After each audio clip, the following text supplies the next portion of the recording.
rekan-rekan yang sudah bergabung di meeting webinar siang hari ini ya. Semoga sehat selalu dimanapun teman-teman berada.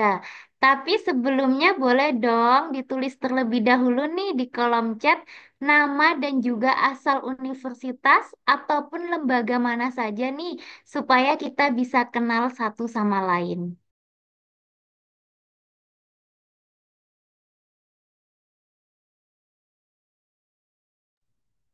Baik, saya mulai ya.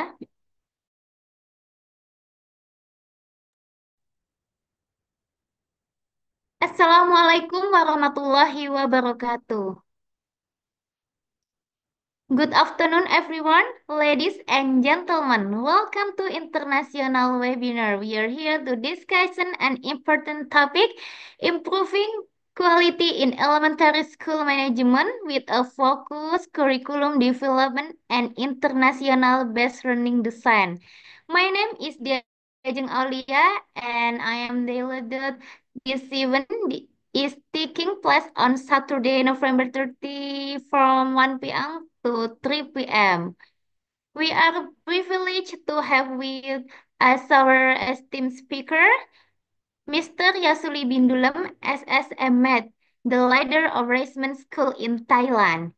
His insight and expertise will provide us with valuable strategies to hand our approaches to educational management.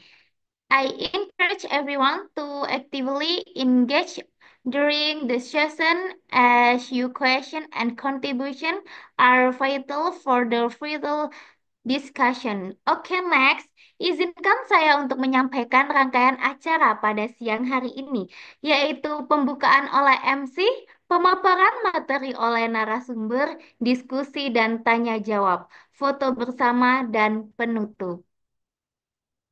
Acara ini dapat terlaksana tentunya dengan kolaborasi sahabat ayah bunda dengan beberapa program studi pendidikan guru madrasah ibtidaiyah dan pendidikan guru sekolah dasar.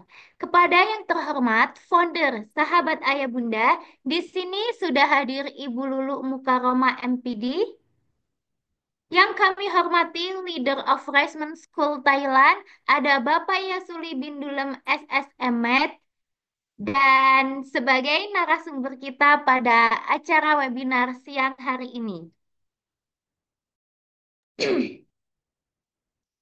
Yang kami hormati Kepala Prodi PGMI Universitas Islam Nusantara, di sini sudah ada Dr. Usep Suherman SPD MPDI.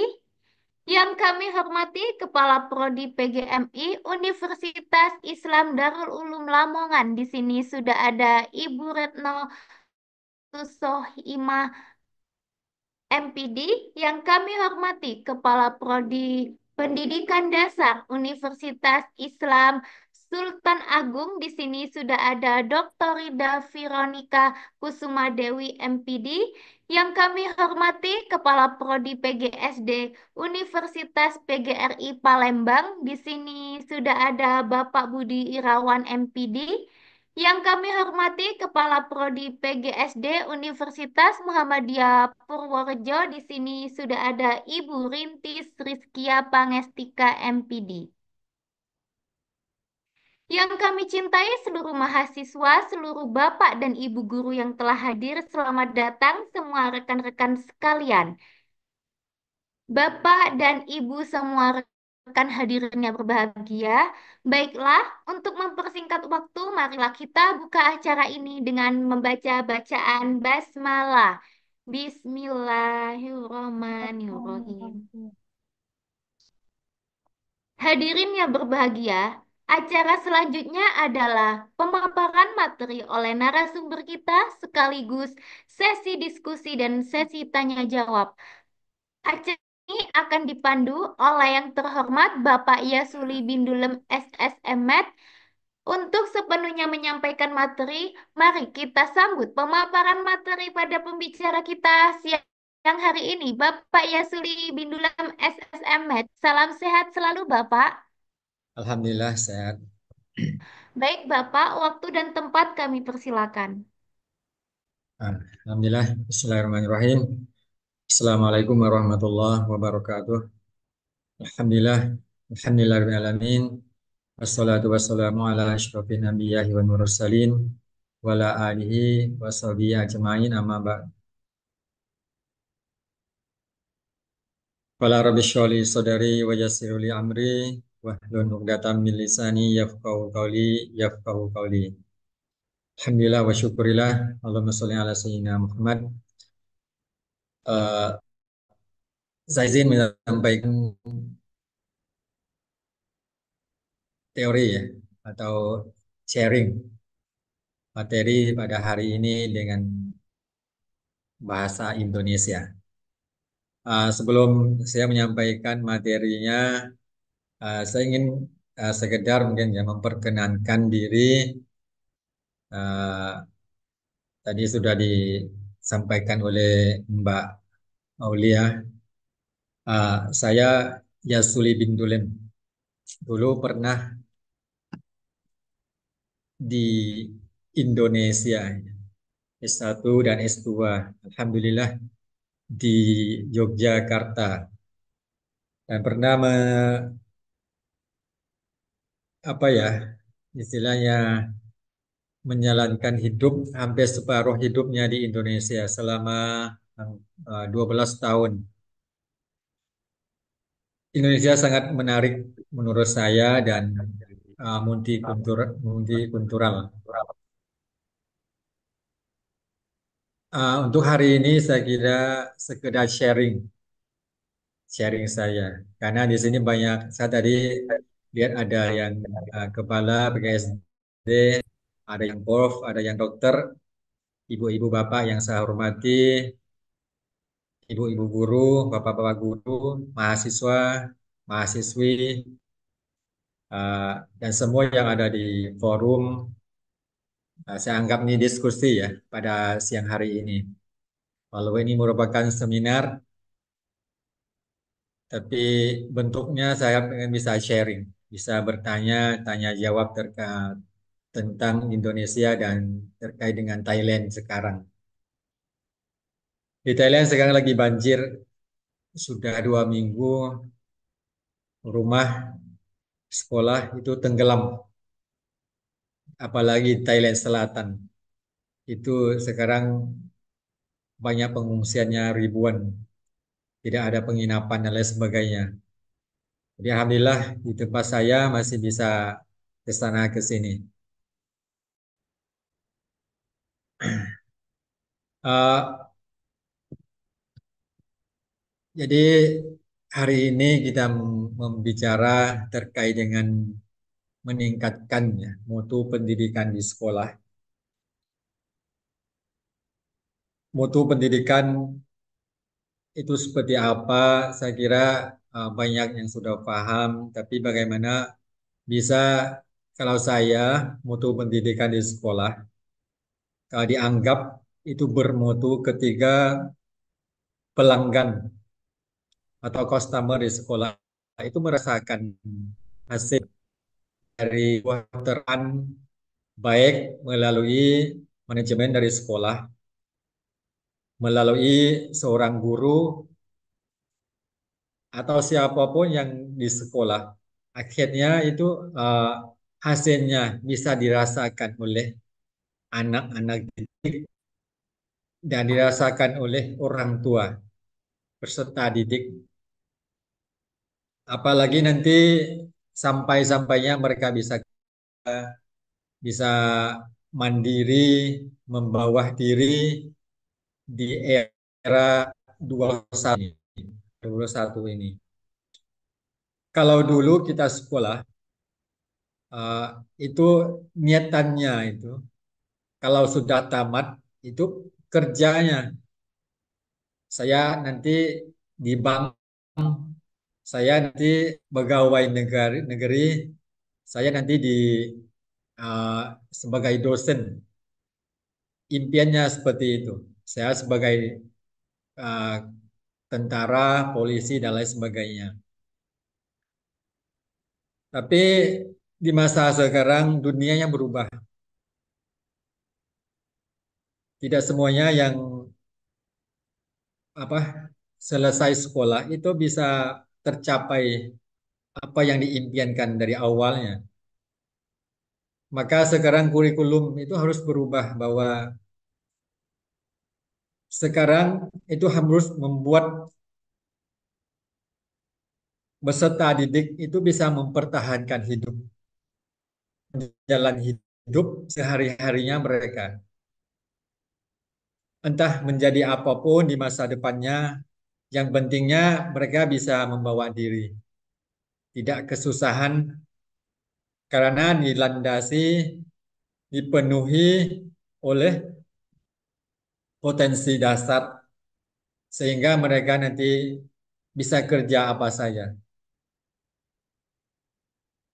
Maka untuk meningkatkan mutu pendidikan, di sini saya ada beberapa poin. Di sekolah itu ada pimpinan,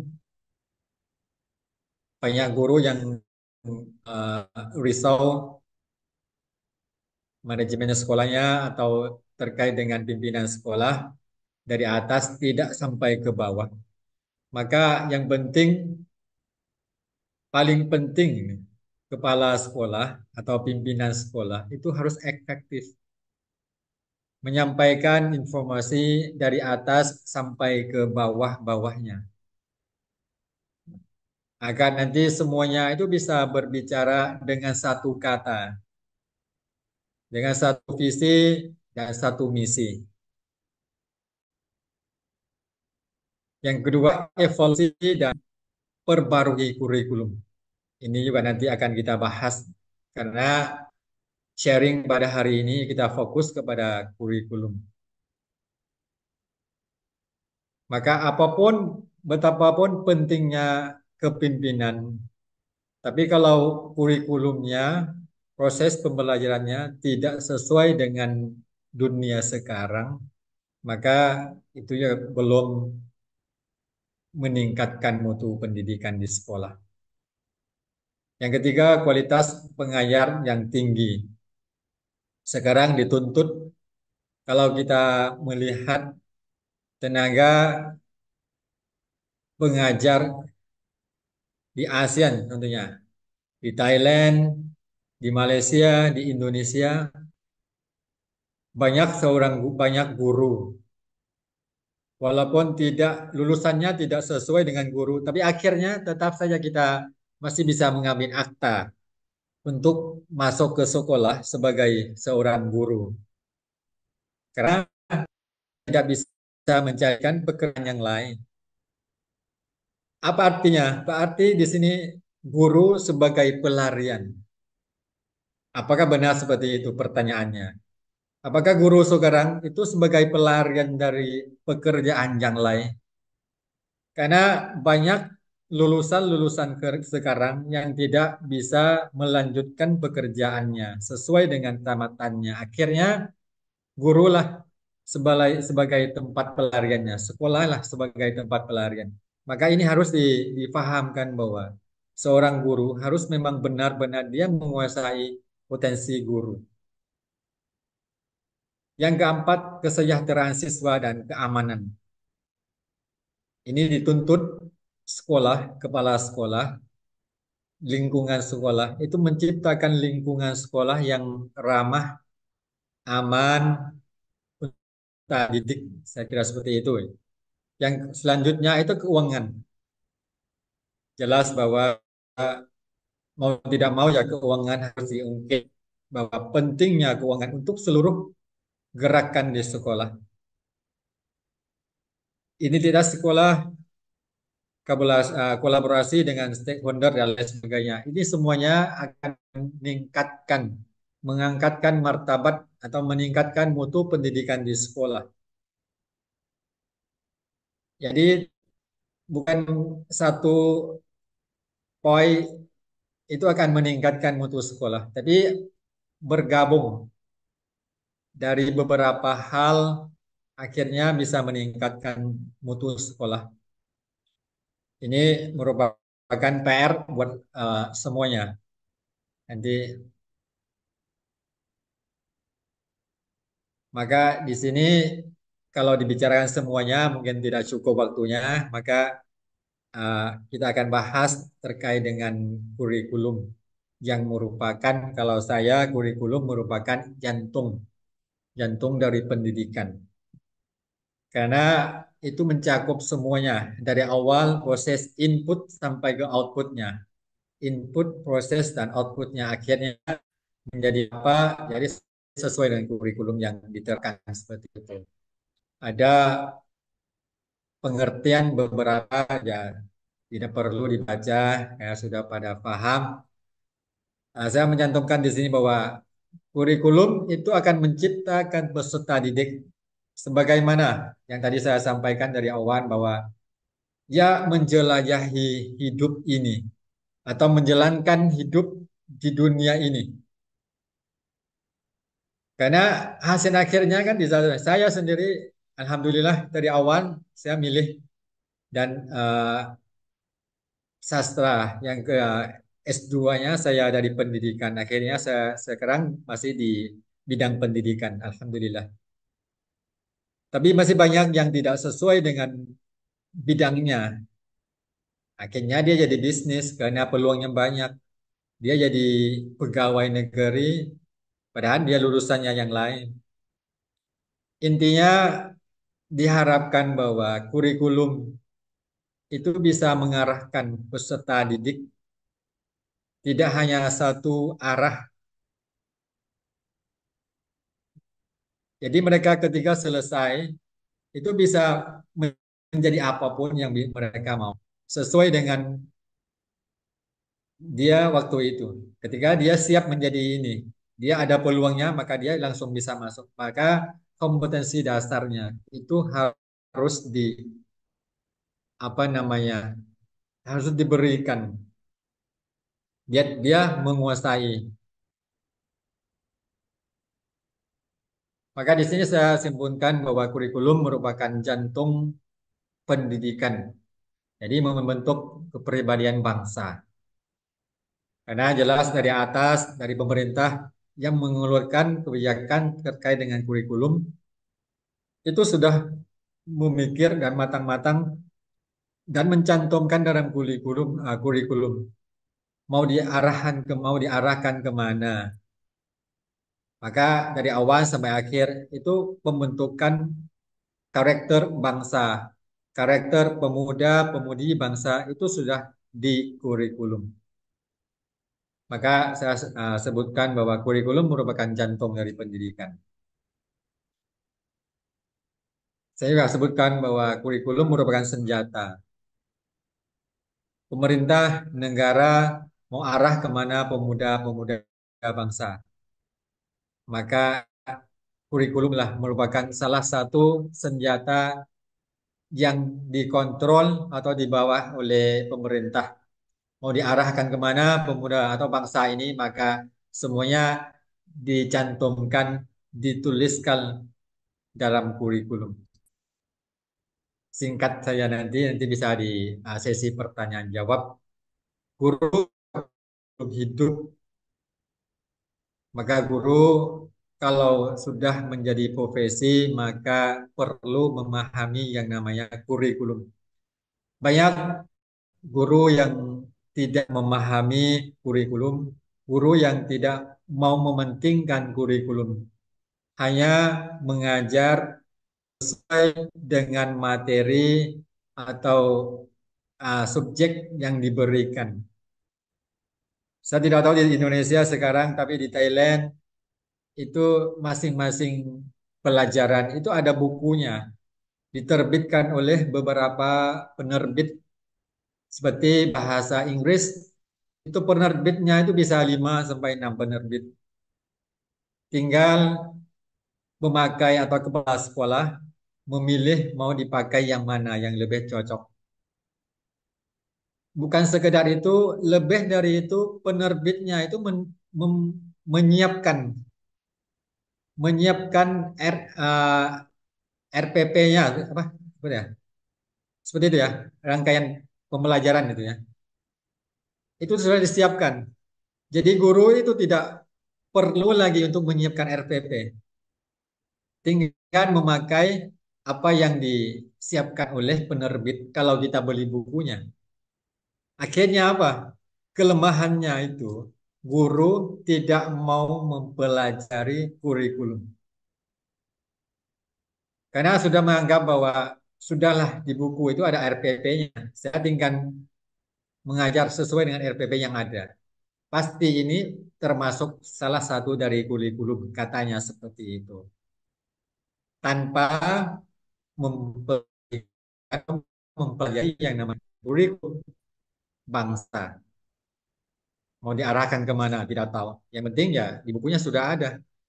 Itu menimbulkan kelemahan dari sekolah. Kalau pimpinan sekolah tidak apa ya, istilahnya tidak memperhatikan atau tidak mempelajari lebih dalam terkait dengan RPP yang sudah disiapkan oleh penerbit seperti itu. Kurikulum merupakan guru merupakan kurikulum hidup salah satu. Kenapa? Karena karakter guru itu akan ditiru oleh murid, oleh peserta didik.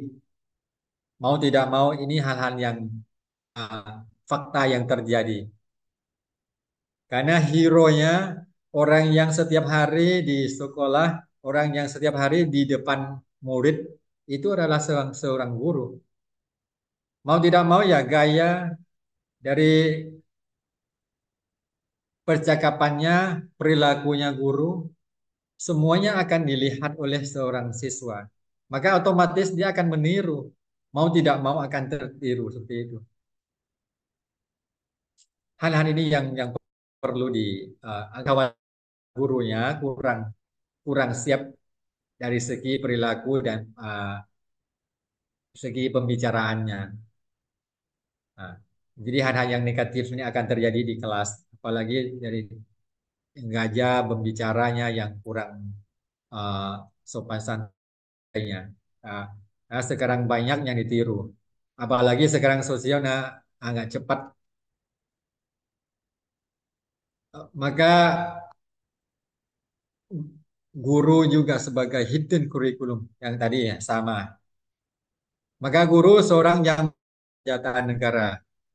Mau tidak mau di sini jelas bahwa ketika guru menggunakan kurikulum untuk diterapkan kepada seorang siswa, seorang murid, maka dia sudah menggunakan senjata yang disiapkan oleh negara. Lebih bahayanya kurikulum itu lebih bahaya dari pistol. Kalau pistol menembak satu kali, itu bisa mematikan hanya satu siswa. Tapi kalau seorang guru itu salah mengajar tidak sesuai dengan kurikulum yang dicantumkan dalam kurikulum negara, apalagi kurikulum uh, yang yang terserat ya, kurikulum lokal dan sebagainya, maka kesalahpahaman akan terjadi kepada siswa satu kelas.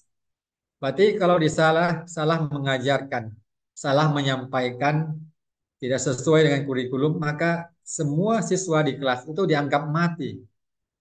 Karena sudah ditanamkan hal-hal yang tidak benar di dalam memori mereka. Maka ini akan ditanam terus menerus sampai dia dewasa, sampai dia besar, sampai dia selesai. Ini akan lebih bahaya dibandingkan dengan piston. Piston ada yang 6 peluru, tinggal 6 menembak 6 kali sudah habis. Paling 6 orang yang meninggal. Tapi kalau salah mengajar, tidak sesuai dengan kurikulum, maka atau kurikulumnya tidak diupdate seperti itu, maka akhirnya semuanya dianggap ya meninggal satu kelas seperti itu. Itu sangat bahaya. Jadi seorang guru kadang-kadang dianggap sepele, dianggap mudah mengajarnya itu. Ya, gak apa-apa lah saya sampaikan seperti ini. Biar nanti dicarikan lagi sama anak-anak. Kalau gak cari, kalau gak ada yang menambah, gak dicari lagi ya sudah. Biar dia paham kebatasan pemahamannya. Ini sangat bahaya untuk seorang guru kalau dia pemahamannya seperti ini. Maka seorang guru harus sebagai profesi guru itu harus tuntas benar-benar paham ilmu yang diajarkan.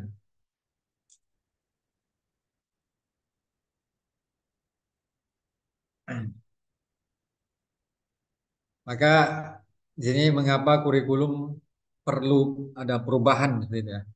Kalau di Thailand saya sampaikan bahwa sudah puluhan tahun, lebih dari 10 tahun, kurikulum itu tidak ada perubahan. Baru tahun ini ada perubahan ke kurikulum berbasis kompetensi. Dan ini kurikulum yang sudah bukan diterapkan ya, diuji cobakan selama hampir 5 tahun. Persiapannya, persiapannya hampir 5 tahun, baru tahun ini diterapkan untuk sekolah yang sudah memang siap, sudah dipelajari, diadopsi menjadi kurikulum sekolahnya sendiri, ditulis ulang, dan siap dipakai tahun ini. Setelah diuji coba dan disiap, maksudnya di apa ya? Tapi yang belum siap tetap menggunakan kurikulum lama kalau di Thailand sekarang. Tapi di Indonesia, saya dengar itu kalau dulu sebelumnya 13 KTSP ya, masuk sekarang Merdeka Belajar. Yang terakhir Merdeka Belajar itu untuk mempermudahkan, mencernah, mempermudahkan kurikulum yang sebelumnya seperti itu. Tapi saya kurang tahu sekarang ada pergantian pemerintah Indonesia yang baru, gitu kan? Ada pemilihan baru. Apakah nanti kurikulumnya akan berubah lagi seperti itu? Tapi saya kira eh, adanya perubahan kurikulum memang sudah apa ya, pikirkan mata-mata memang bahwa memang perlu ada perubahan. Karena kemarin perubahannya karena masa pandemi. Sekarang apalagi nanti mau ada perubahan lagi apa tidak nanti kita nunggu atau memang sudah ada bocoran dari beberapa orang yang sudah mendengar bahwa ada lagi perubahannya. Nah, tapi apapun nanti perubahannya, tetap kurikulum yang berubah itu untuk merelevankan dengan pengembangan zaman. Nah, untuk memenuhi kebutuhan belajar siswa. Karena siswa kemahirannya, kepintarannya itu berbeda. Jadi untuk mempersiapkan mereka itu perlu kurikulum yang tepat zaman, yang eh, cepat, maka kurikulum juga harus sesuai dengan perkembangan zaman yang ada sekarang. Itu yang ini ya, yang saya tidak bahas semuanya.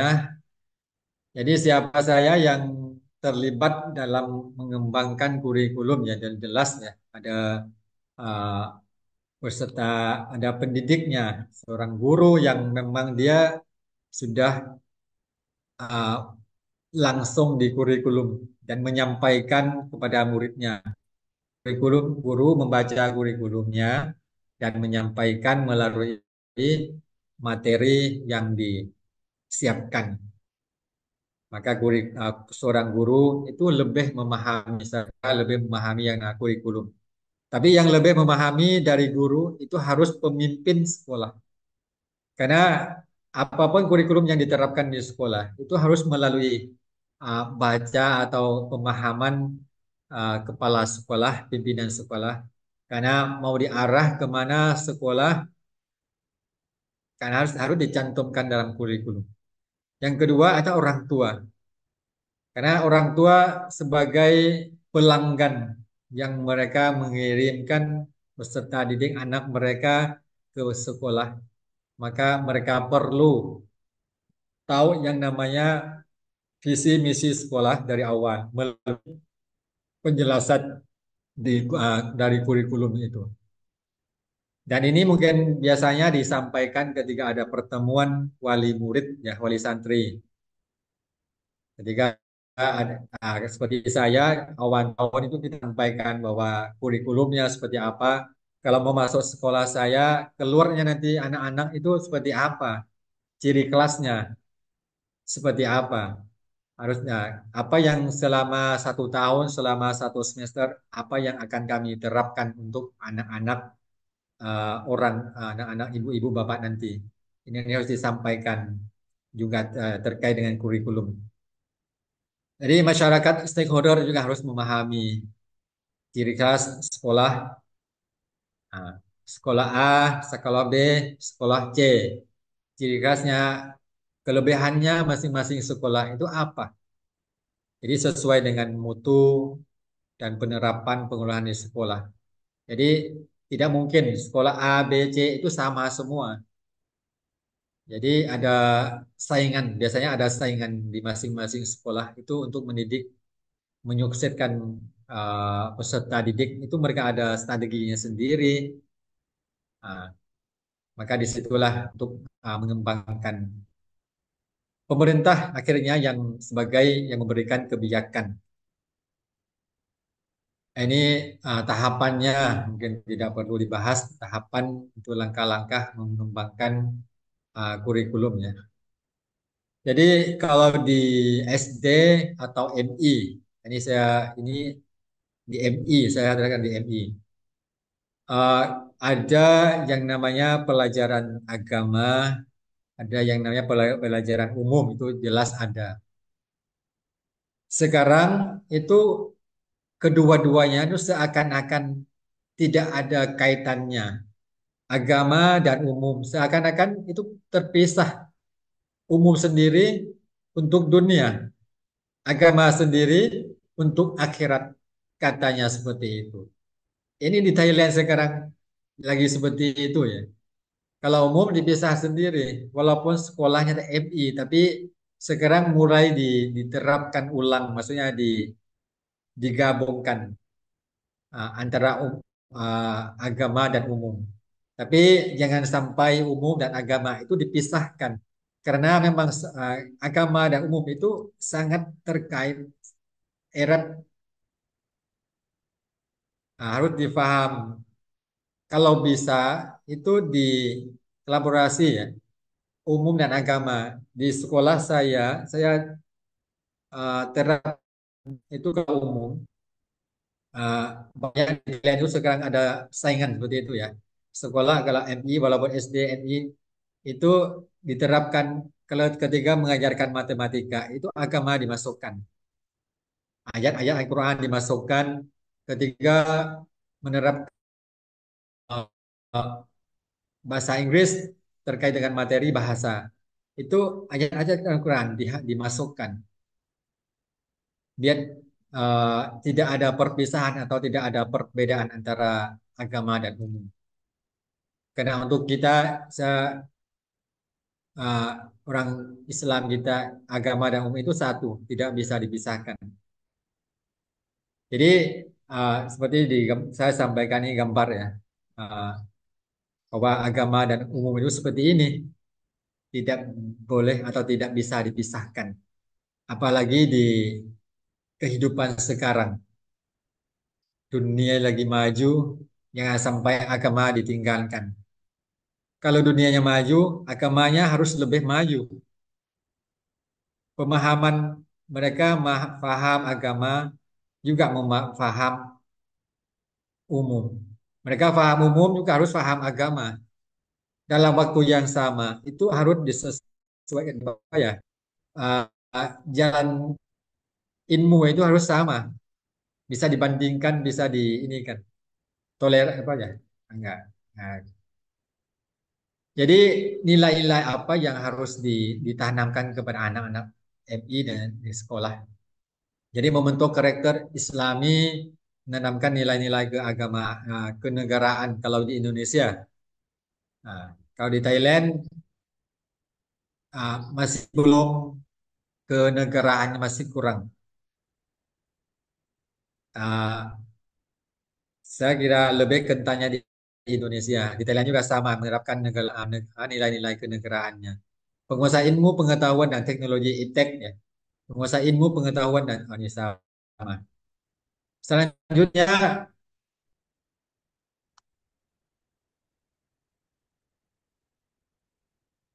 kurikulum ini ya. Jadi ada 5 kurikulum yang merupakan kurikulum internasional. Eh, Kenapa anak-anak eh, pada dibawa ke apa ya? bawah dan masuk sekolah yang menggunakan kurikulum Montessori, kurikulum IPC, kurikulum Cambridge, dan IB dan lain sebagainya. Karena pemahaman orang sekarang, kelima kurikulum tersebut itu sangat cocok dengan pengembangan anak pada saat ini setelah diterapkan seperti itu. Itu saya kira itu pemahaman saja. Sebenarnya itu semuanya sama. Jadi fokusnya kemana? Indonesia, Thailand itu lebih menekankan kepada pengusahaan materi. Pada akhirnya akan larinya kepada ujian. Karena saya kira Indonesia, Thailand sekarang itu, apalagi Thailand sekarang, saya kalau di Indonesia sekarang, Thailand itu fokusnya sekarang itu ujiannya. Nilai ujian akhirnya itu harus tinggi. Cum laude seperti itu ya. Harus tinggi. Maka sekarang itu materi yang disampaikan di kelas itu menekankan kepada eh, dari IQ-nya, IQ-nya untuk meningkatkan kemampuan pemikiran. Karena harus pemahaman materi, akhirnya bisa mengerjakan soal, mendapatkan nilai yang tinggi. Tapi yang internasional, itu mereka lebih fokus kepada bagaimana seorang anak itu bisa uh, diri, bisa menyelesaikan masalah dengan dirinya sendiri, bisa memutuskan masalah dengan dirinya sendiri, bisa akumulasi, bisa kerjasama dengan teman-teman di lingkungannya.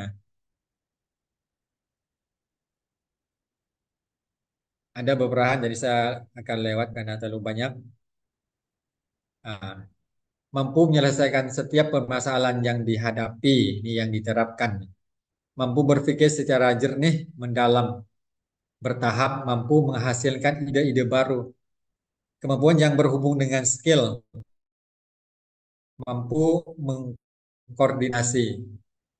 Kemampuan dalam mengolah emosi, mampu melakukan penilaian dan membuat sebuah keputusan. Bisa membantu orang lain dan lain sebagainya, negosiasi dan lain sebagainya. Ini hal-hal yang perlu diterapkan uh, di anak-anak SD, MI, sekolah.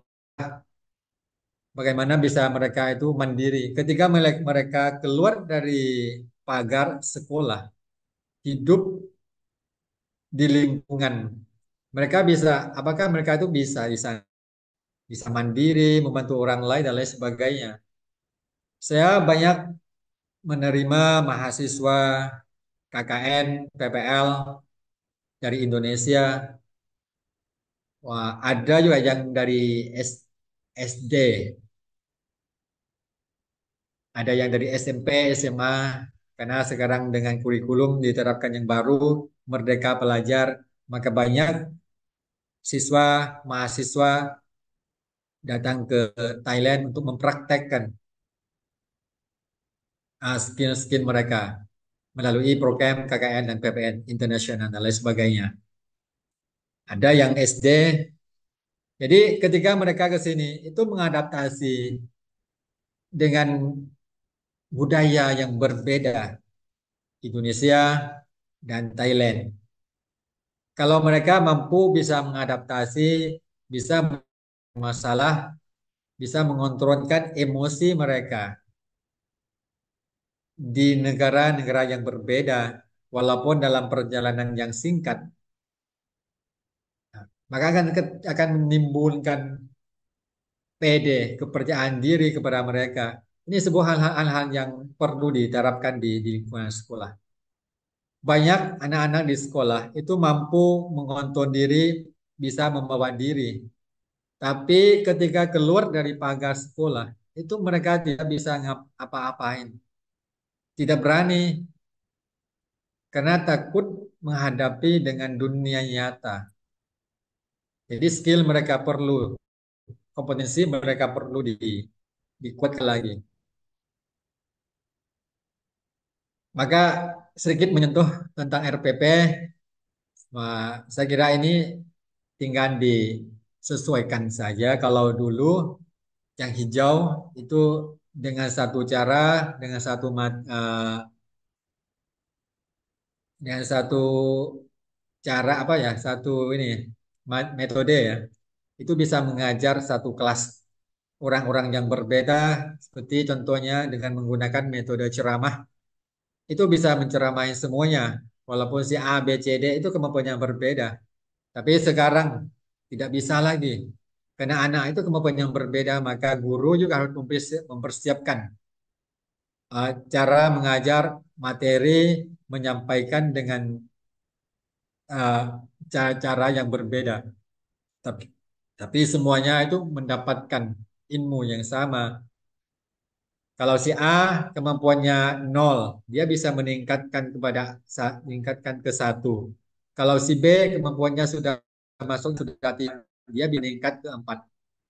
Ini bagaimana seorang guru bisa menguasai kelas dan bisa menyampaikan uh, satu materi kepada siswa yang kemampuan yang berbeda dengan cara-cara yang berbeda. Maka insya Allah kalau seorang guru, seorang profesi itu bisa memahami profesinya, insya Allah dia akan bisa menyampaikan materi sesuai dengan kurikulum yang ada dan akhirnya hasilnya bisa dilihat di peserta didik dan bisa memuaskan pelanggan baik orang tua maupun perusahaan nanti.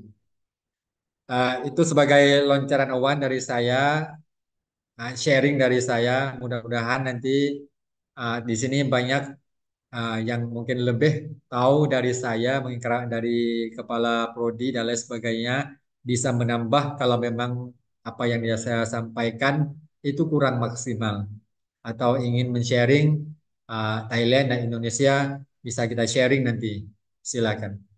Terima kasih. Wassalamualaikum warahmatullahi wabarakatuh. Waalaikumsalam warahmatullahi wabarakatuh. Oh ya, Alhamdulillah. Oh iya, maaf. silakan Bapak. Tadi saya ada satu ini bukan satu kata ya kalimat yang saya ini kan. Uh, saya sampaikan bahwa kekreativitas seorang guru akan merubah sebuah keterbatasan dan menciptakan peluang yang baru, insya Allah. Ya, silakan. Baik,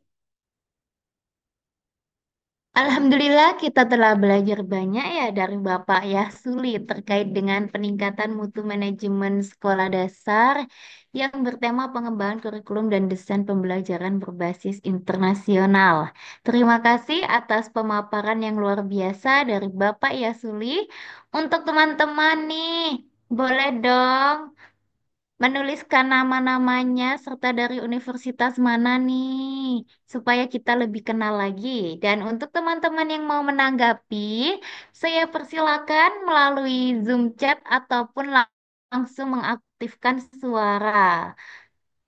Bagi teman-teman yang hendak bertanya, mau sharing, bisa langsung mengaktifkan suara dan mengangkat tangan ya. Halo, teman-teman.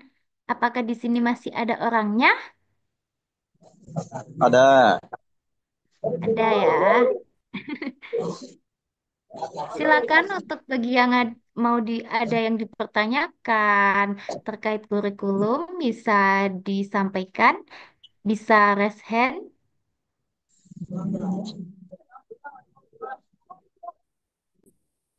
bisa juga ditulis melalui Zoom chat ya teman-teman.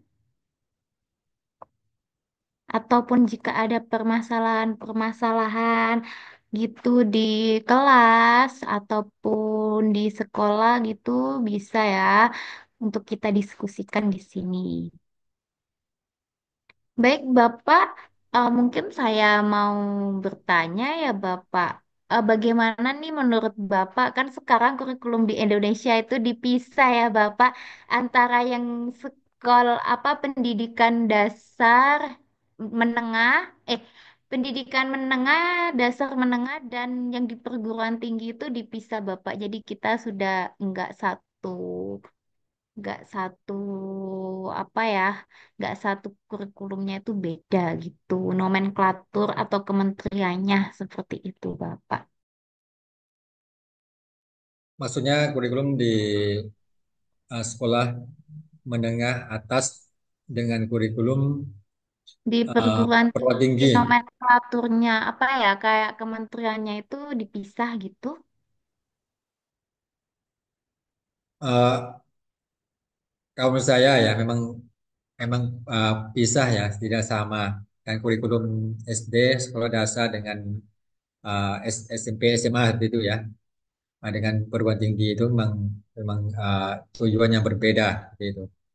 Jadi untuk menerapkan untuk mempersiapkan anak-anak itu fondasi mereka itu memang jelas harus diterapkan dengan jelas. Tapi untuk yang tingkat perguruan tinggi itu kan mereka dari segi pemahaman pemikirannya itu sudah tinggal mengarahkan seperti itu. Nah, saya tahu sekarang di Indonesia seperti apa, masih kurang. Yes, Mungkin dari bapak-bapak Kapolri bisa menambah atau biasa ya juga bisa memahami seperti apa sekarang di Indonesia. baik. Kalau menurut teman-teman gimana nih? Apa sudah paham ya terkait isu ini? Eh, Assalamualaikum Teman-teman, warahmatullahi oh ya wabarakatuh. silakan. Mohon izin Mbak Diajeng Aulia, mohon izin Bapak Yasuli Bindu. Iya baik. Oke, oke, Bu, silakan. Bu. Selamat kenal Pak, saya Ibu Iva.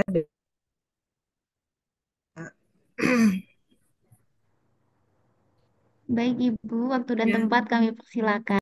Mohon izin saya off cam karena ini ada sedikit teknis ya, mohon maaf, tapi tidak mengurangi rasa takzim saya kepada Pak Yasuli dan Mbak Ajeng ya.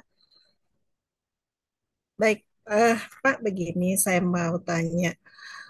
Ya, tadi saya menyimak penuh apa yang Bapak uraikan bahwa setiap guru yang memegang bukan memegang waktu saya yang mengajarkan matematika atau IPA itu kan sifatnya umum ya Pak ya, matematika, IPS dan sebagainya. Tadi Bapak menganjurkan eh, agar diselip-selipkan agama karena bagaimanapun ilmu dan agama tidak dikotomi, Pak ya, tidak ada pemisahan. Nah, gitu. Permasalahannya bagaimana kami misalnya membina para guru itu agar punya kesadaran bahwa ilmu itu sumbernya dari Yang Maha Kuasa begitu ya. Cobalah bawa gitu ya, misalnya eh, ilmu-ilmu umum tadi agar mengerucut gitu kepada apa ada selipan ayat Al-Quran dan hadisnya kalau bisa yang sebagai landasan utamanya begitu. Mohon penjelasan dari Bapak Yasuli. Terima kasih Pak Yasuli dan Mbak Ajeng. Terima kasih. Assalamualaikum warahmatullahi wabarakatuh.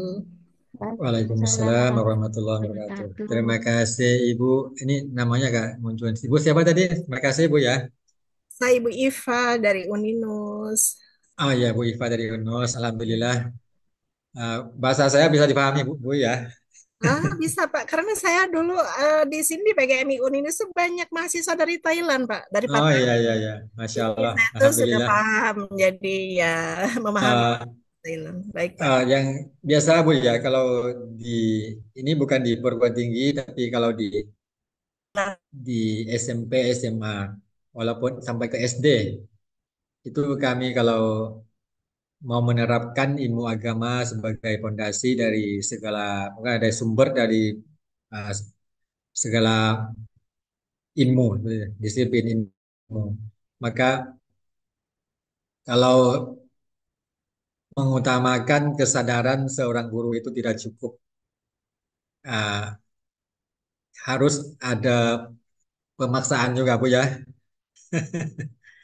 Jadi untuk menyampaikan fondasinya mungkin ada dia mereka itu menyampaikan dengan ayat Al-Quran dulu sebagai sebelum mereka mengajar biar nyambung tentang matematika, fisika dan lain sebagainya bahwa memang semuanya dari apa ya, Sang Pencipta, Allah Subhanahu wa taala.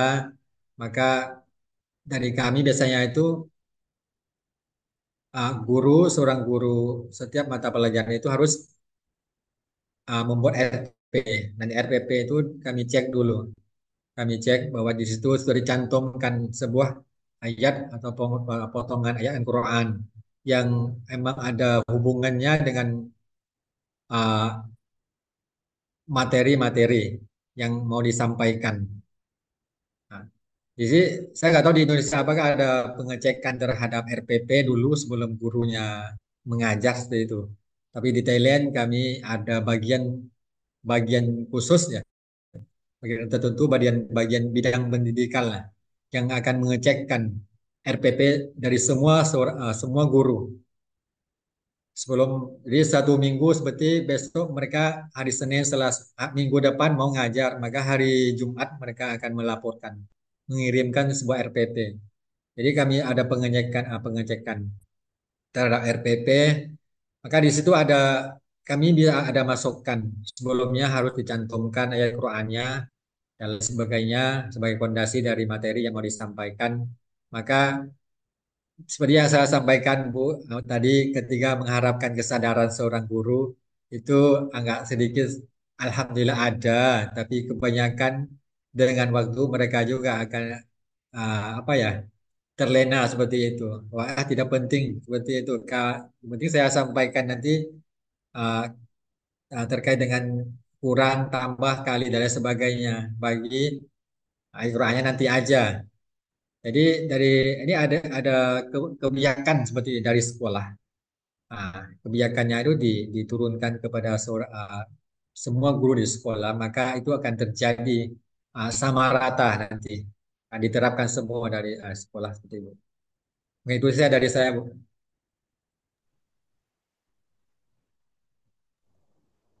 Baik, terima kasih kepada Bapak Yasuli. Untuk Ibu Iva, apakah ada tanggapan lagi? Baik, terima kasih Pak Yasuli, Mbak Ajeng. Memang pembinaan untuk tim pengajar itu tidak eh, mudah ya Pak Yasuli, seperti kita ketahui bersama. Namun Insya Allah berdasarkan pencerahan ilmu dari Bapak, kami akan mencoba terus gitu ya, mencoba terus membina. Mudah-mudahan beliau-beliau ini ya timbul kesadarannya Pak ya, bagaimanapun namanya ilmu itu kan ada landasan yang kuat gitu ya. Kita yang mengajar umum pun sama sumbernya dari mana kan gitu. Ya, Ya sebagai pendidik yang beriman bertakwa, saya kira tidak boleh lepas karena bagaimanapun ya Pak ya, ya, anak-anak zaman sekarang memang perlu hal itu diperdengarkan, diperkenalkan dengan ayat-ayat yang berkesinambungan atau relevan dengan materi-materi yang disampaikan berdasarkan tema begitu hari itu dan hari-hari yang akan datang begitu ya. Bapak. Karena ini, Bu, karena memang mereka itu anak-anak sekarang itu belum belum pernah merasakan bahwa ketika mengajar apakah emang perlu harus saya sampaikan ayat Quran seperti itu ya. Betul, Ketika betul. insya Allah ketika mereka sudah mencoba 1 kali, 2 kali, 3 kali, itu akan terasa sendiri bahwa oh ya Iya, benar ini. Nah, ini iya, semuanya ilmu dari Allah Subhanahu Wa Taala.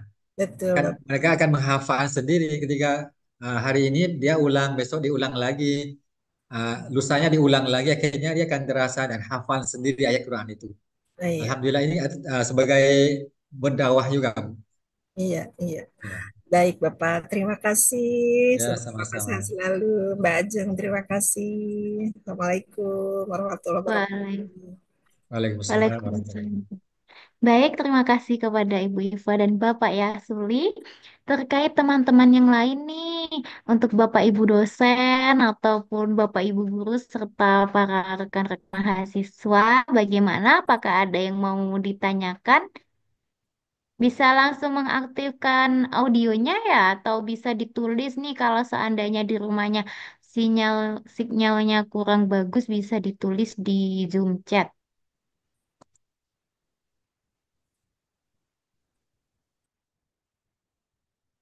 Baik, teman-teman, bagaimana?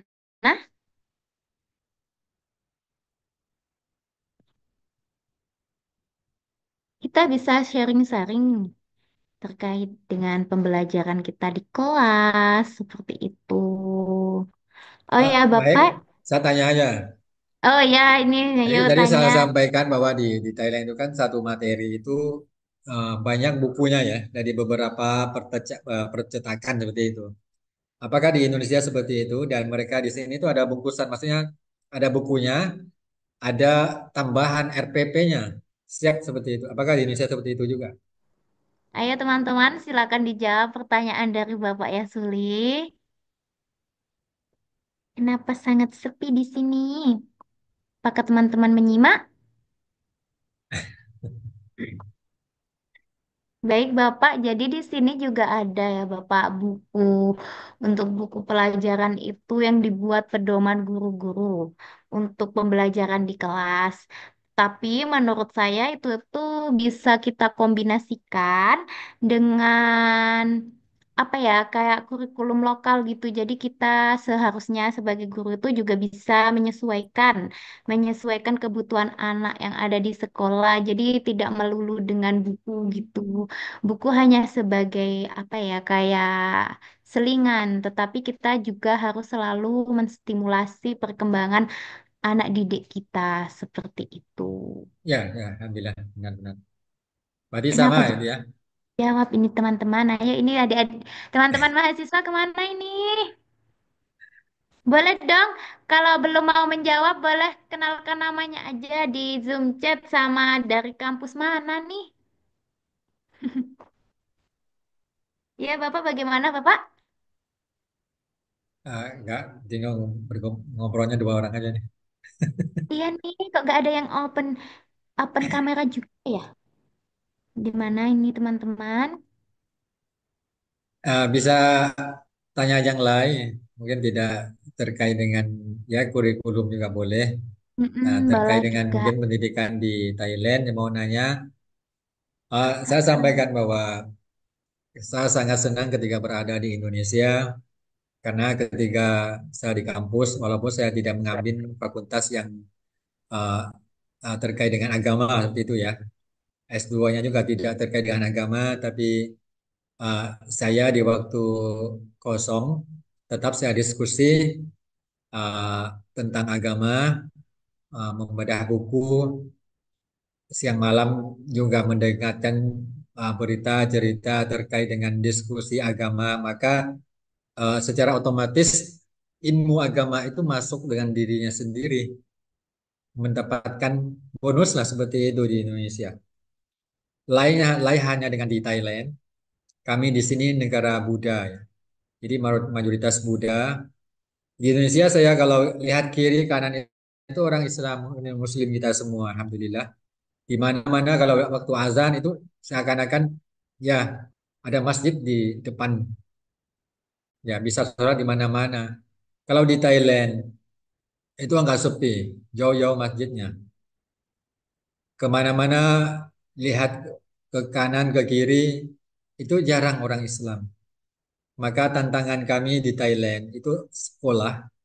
Walaupun di sekolah kami terapkan kurikulum agama, kurikulum lokal, kurikulum umum yang ditetapkan oleh pemerintah. Walaupun sebanyak manapun kami masukkan ilmu agamanya, di luar pagar sekolah itu 50-50 ya saya bilang seperti itu. Mereka kalau di luar, apapun apalagi mereka jauh dari orang tua itu susah untuk ngontrolnya.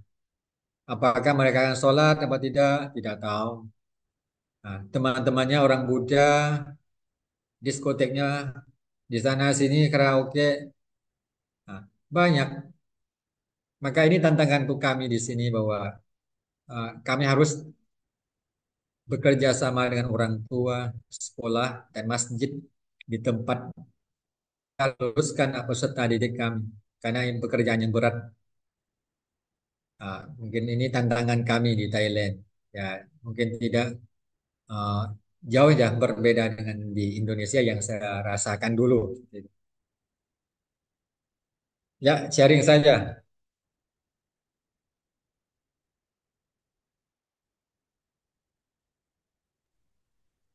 Mohon izin kembali, Bapak. Oh ya, Bu, silakan.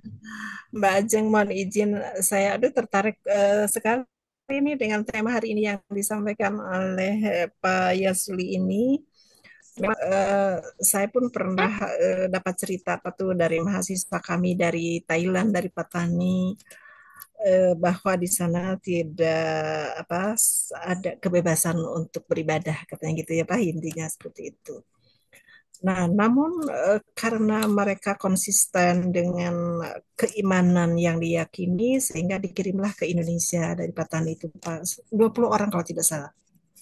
Dengan harapan dari pemerintah setempat, barangkali dari mana Pak, kalau tidak salah dari orang tua bukan pemerintah ya, dikirim untuk bisa mengembangkan kembali ajaran agama di minimal di keluarga dan juga di wilayah sekitar barangkali begitu ya. Namun itu tadi tantangannya katanya ya, jika sedang melaksanakan semacam budaya-budaya agama, ada serangan-serangan lah dari pihak pemerintah yang menyisir katanya kan gitu. Tapi pun saat itu memang semangat bahwa jangan takut oleh namanya raja, jangan takut oleh namanya pemerintah karena toh itu manusia, bahwa kita memang dalam pengendalian kuasa Allah Subhanahu wa taala, tetap semangat, tetap berani. Dan alhamdulillah kami sudah meluruskan 30 orang kurang lebih Pak Yasuli dari Mungkin, PGMI Uninus ini, bahkan dari PAI juga ada gitu, tidak hanya PGMI. Pas Alhamdulillah. mereka pamit, saya pesan tolong pegang kuat keimanan dan jaga keluarga dari keimanan yang sudah di apa namanya sudah ditanamkan oleh orang tua sejak kecil dan ditambah ilmu dari Indonesia dari PGMI Uninus ini saya bilang gitu dan sampai sekarang pun masih pas silaturahmi gitu ya, chatting dan sebagainya, manis-manis anaknya jadi luar biasa saya menjalin silaturahmi dengan kami di kampus begitu Pak. Baik Pak, ada sedikit yang akan saya tanyakan bagaimana Pak manajemen kurikulum di Patani. Itu kan sifatnya pengendalian dari kerajaan katanya Pak ya, kurikulum itu. Nah, apakah saat Bapak dan tim misalnya yang beragama Islam tidak ada kesulitan Pak saat menyampaikan mengajukan bahwa di kurikulum itu harus diselipkan misalnya syiar-syiar agama Islam. Demikian Pak. Terima kasih. Terima kasih, Bunda. Ya, nanti mungkin bisa uh, kita tukar WA, ya, bisa sharing Baik. nanti. Dengan senang hati Pak. Ya. Apakah sekarang masih ada mahasiswa Thailand, Ibu? Tahun ini nampaknya sudah selesai Pak, Hmm. utusannya. Sudah Oh iya, iya. selesai. Ya. Saya sampaikan ini, saya luruskan dulu, Ibu, Ibu, Ya. bahwa saya sendiri bukan di Thailand Selatannya. Oh, ya. Saya sendiri di Thailand Selatan, tapi bukan di tiga provinsi. Oh Saya ya. bukan di Patani, Jala, dan Narathiwat, tapi saya di Songkhla. Mhm. Songkhla itu agak ke atas sedikit, kebanyakan mayoritas Buddha. Mhm. Kami minoritas, kalau di Patani, Jala, dan Nara itu mayoritas Muslim. Mhm. Eh, namun apa ya, kebijakan pemerintah, karena kami semuanya itu di sekolah swasta ya. Di Mhm. sekolah swasta itu kan kurikulumnya diterapkan dua kurikulum, agama dan umum. Eh, Kami di swasta itu dibebaskan, Bu. Dari Mhm. pemerintah membebaskan eh, apa ya, pelajarannya itu dibebaskan. Apapun, maksudnya dibebaskan untuk pimpinan sekolah untuk mengelola sendiri materi agama maupun umum. Yang penting jamnya itu tetap apa sesuai dengan ditetapkan. Maksudnya kalau 8 jam ya 8 jam, kalau 16 jam 16 jam. Tapi mau Mhm. dimulas seperti apapun agamanya, pagi, sore, malam mau dilanjutkan silakan, tidak ada batasi. Mhm. Ya. Ditambah dengan pemerintah memberikan subsidi.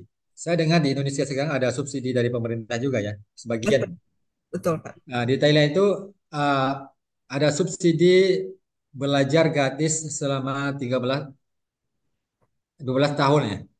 Mhm. Dari TK, SD, SMP, SMA.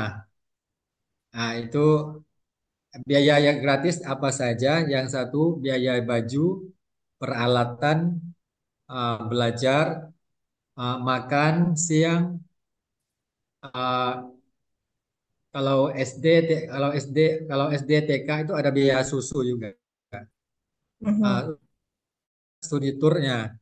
Oh, Jadi banyak biaya yang diberikan oleh pemerintah. Apapun lagi di 3 provinsi, di Patanijaya dan Naratiwat itu banyak subsidi yang diturunkan oleh pemerintah oleh mereka, ya, oleh ya. sekolah seperti itu.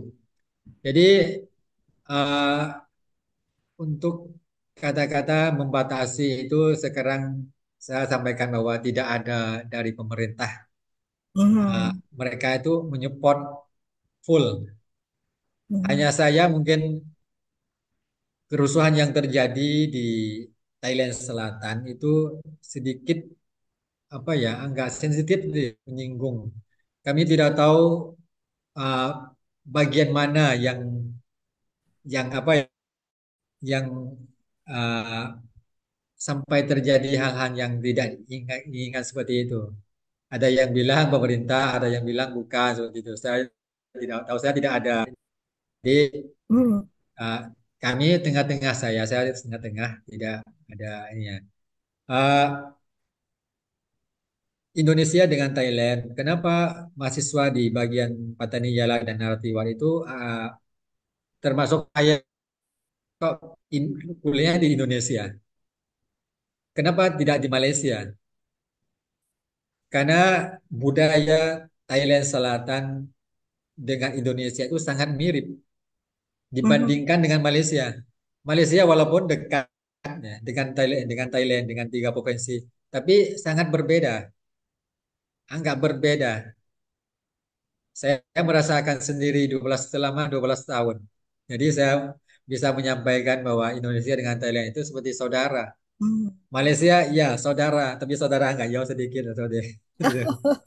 Saudara agak jauh ya, Pak ya. Tidak menyinggung Malaysia, cuma ya saya ada saudara di Malaysia, cuma rasanya agak berbeda dengan Indonesia, saya bilang. Hmm, iya, baik, Pak. Ya, ya, ya. Iya, Jadi terima alhamdulillah Pak Ibu sekarang di Thailand itu di setiap pom bensin itu harus ada musola. Kalau Alhamdulillah. Ibu ke sini, insya Allah saya undang ya nanti. Halo, insya Ibu ke Allah. sini, di setiap pom bensin itu ada musola. Di Hmm, uh, di tempat terminal bis, di stasiun, di mana-mana pun itu harus dari pemerintah. Itu harus ada musola untuk orang Muslim. iya, Sampai Alhamdulillah. Buddha itu iri, Oh, menyalahkan pemerintah. Kenapa pemerintah mendirikan musola untuk orang Muslim? Padahal katanya orang Muslim itu minoritas. Tapi ini iya, iya, hal-hal yang apa ya, subsidi atau hal-hal yang diberikan oleh pemerintah lebih dari orang Buddha. iya, iya. Alhamdulillah. Insya Allah Alhamdulillah. doa-doakan Bu, insya Iya, Allah. iya, iya, insya Allah, Pak. Nah, Alhamdulillah saya senang mendengarnya dari cerita agak sedikit berbeda dari versi cerita mahasiswa kami di sini saat itu ya, Pak ya. Mudah-mudahan saya Kak. sampaikan seperti ini Bunda, karena ini terkait dengan cerita lama, jadi saya tidak mau Oh, ceritakan di sini. Cuma saya oh, sampaikan Ibu bahwa emang kalau di 3 provinsi itu memang ada cerita oh, iya. menjelajahnya. Oh, iya, iya, iya. Betul. Mereka dijelajahi, maka ceritanya nggak berbeda sedikit. Iya. Baik, ada Paham cerita. ya Bu ya? Terima kasih Pak untuk Ya, ilmu dan pencerahannya. Barangkali kita nanti bisa kolaborasi ya Pak di ya, ya bisa. Ya, ya ya. kolaborasi dan barangkali Mbak Ajeng bisa bantu kami ya untuk minta nomor kontak ke Bapak ya. Bisa ya Mbak Oh, Ajeng? baik, Ibu. Oh iya. Ya, Baik, ya. terima kasih Pak. Sama-sama Bu. Assalamualaikum. Assalamualaikum warahmatullahi wabarakatuh. Baik. Assalamualaikum.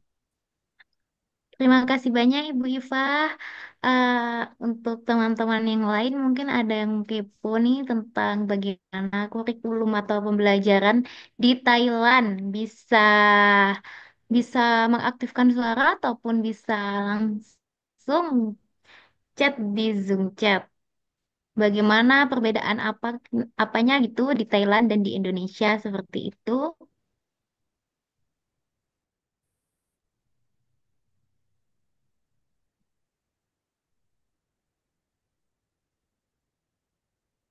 Untuk di sekolah semua Muslim nggih Bapak? Ya, kalau di tempat saya semua Muslim.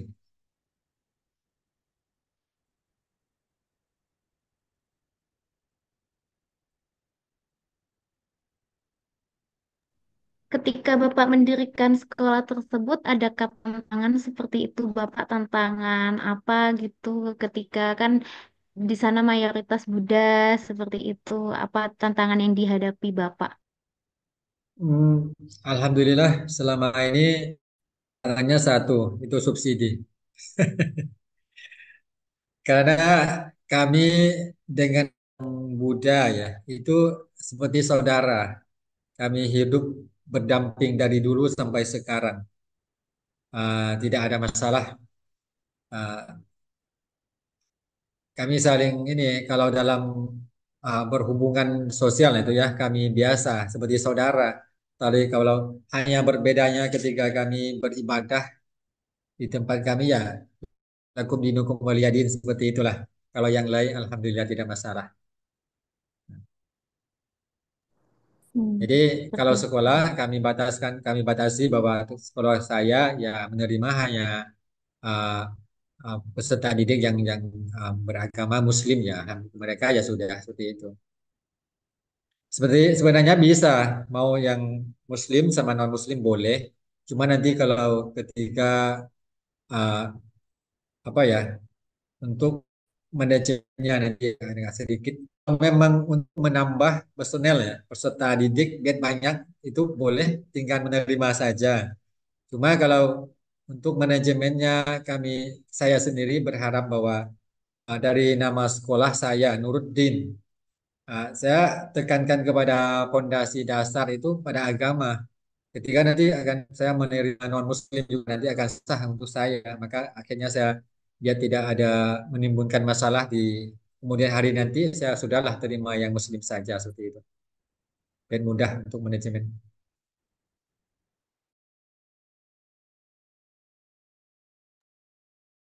seperti itu teman-teman. Adakah yang mau bertanya nih terkait kurikulum di Thailand, di Indonesia seperti itu? Bisa di Zoom chat.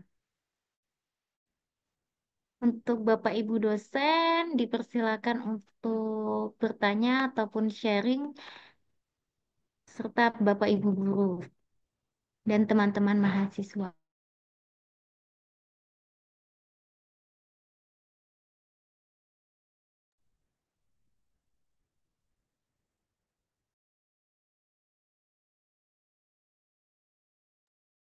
Oh ya, ini Bapak kalau tadi kan Bapak menjelaskan tentang perbedaan kurikulum internasional dan nasionalnya Indonesia Thailand ya Bapak. Nah, menurut Bapak nih lebih lebih apa ya untuk mengembangkan perkembangan anak itu lebih baik yang internasionalnya atau yang milik Indonesia Thailand ya Bapak? Kalau Eh, diimplementasikan pada anak didik. untuk awalnya itu kurikulum lokal atau kurikulum masing-masing negara itu sangat penting karena tidak tidak ada yang tahu kan kalau visi misi negaranya kemana. Ya jelas untuk awalnya seperti contohnya mau belajar bahasa Inggris, bahasa Portugis, bahasa Mandarin dan lain sebagainya. Yang penting kan bahasa ibu dulu. Jadi bahasa pertama ya bahasa ibu dulu yang perlu dikuasai. Baru bahasa yang kedua, yang ketiga. Sama dengan kurikulum, kurikulum yang penting ya kurikulum kalau Indonesia kurikulum Indonesia dulu, baru apa yang bisa diterapkan. Nah, seperti yang sekarang Holland atau kurikulum Montessori atau kurikulum apapun nanti yang bisa disisipi, yang sekiranya itu menonjol dan bagus untuk diterapkan. Kan tidak perlu ambil semuanya. Tidak perlu ambil semuanya untuk akhirnya menghilangkan kurikulum Indonesia, tidak. Tetap menggunakan kurikulum Indonesia, tapi apapun yang sekiranya bisa diterapkan yang menonjol, yang bagus untuk pengembangan anak-anak di sekolah, itu diambil aja sebagiannya itu. Jadi saya sendiri melakukan seperti itu. Saya ambilkan Montessori, IB yang tadi Cambridge, saya ambil satu-satu sedikit. Yang ini yang bisa dikembangkan di sekolah. Nah, kalau saya yang bagian TK-nya, saya tinggal ambil Montessori-nya. Mereka itu bermainnya itu di lingkungan. Saya ciptakan lingkungan yang serupa dengan sesuai dengan Montessori. Mereka bisa belajar berinteraksi dengan lingkungan alam, dengan binatang, dengan batu, pasir, dengan rumput dan lain sebagainya. Bisa manjat pohon dan lain sebagainya. Ini yang ambil, tapi disesuaikan dengan kurikulum yang ada. Maka yang lokal tidak hilang, yang negara tidak hilang, yang internasional juga mendapat seperti itu.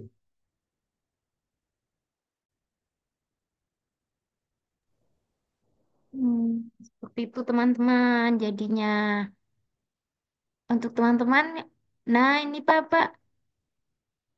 bagaimana pandangan Anda perihal kesejahteraan guru? Karena pengembangan tidak terlepas dari kesejahteraan itu sendiri.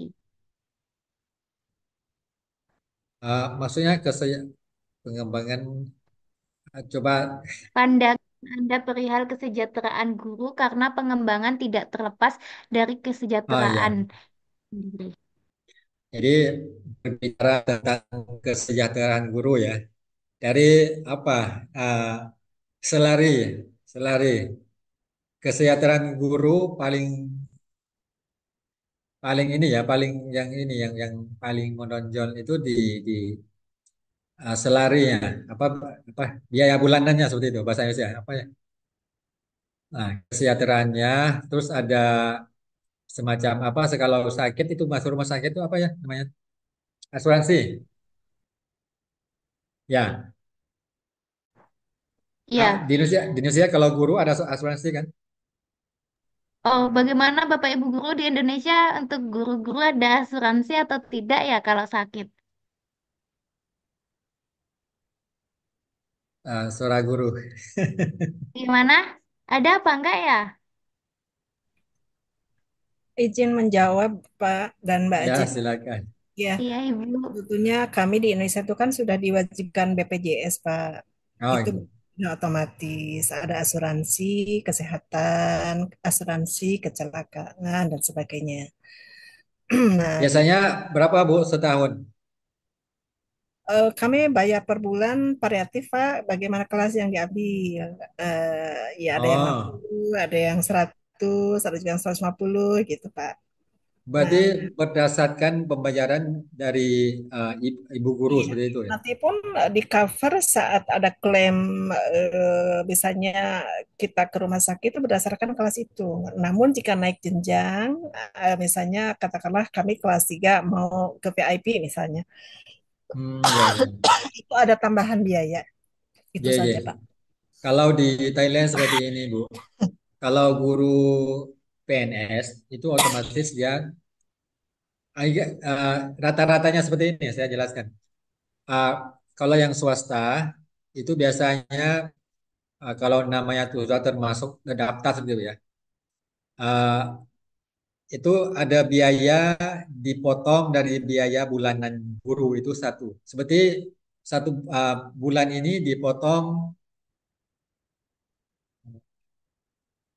100, kalau sekarang uangnya berapa ya?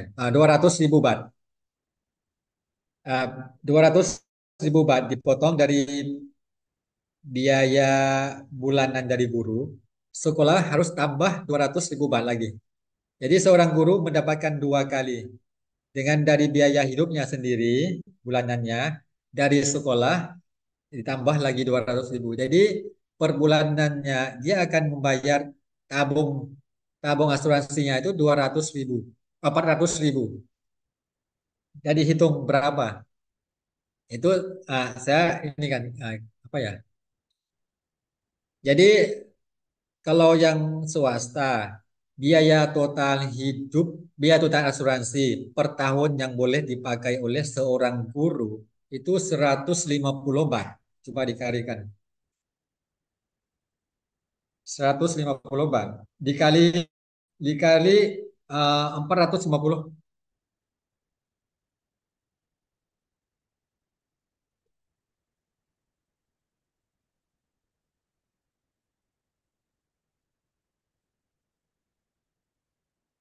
450 ya.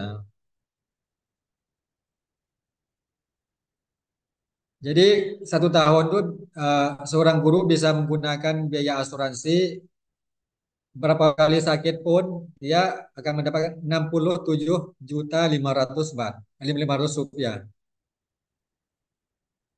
Itu yang swasta. Itu kalau yang PNS lebih tinggi, bisa sampai 100 juta ya.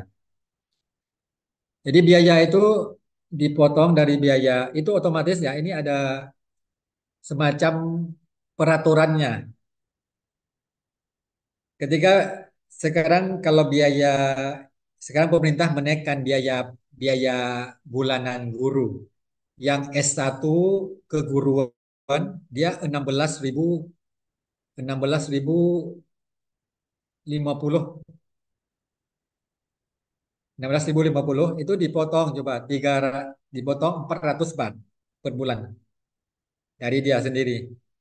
16.050 apa ya, bukan, 17.000 sekarang, 17.000 berapa saya kurang tahu ya. 17.050 itu biaya untuk seorang guru yang punya sertifikasi guru. 17.060 itu biaya totalnya. Itu dipotong dari dia itu 400 baht. Dari sekolah saya harus subsidi kepada guru itu lagi 400 lagi.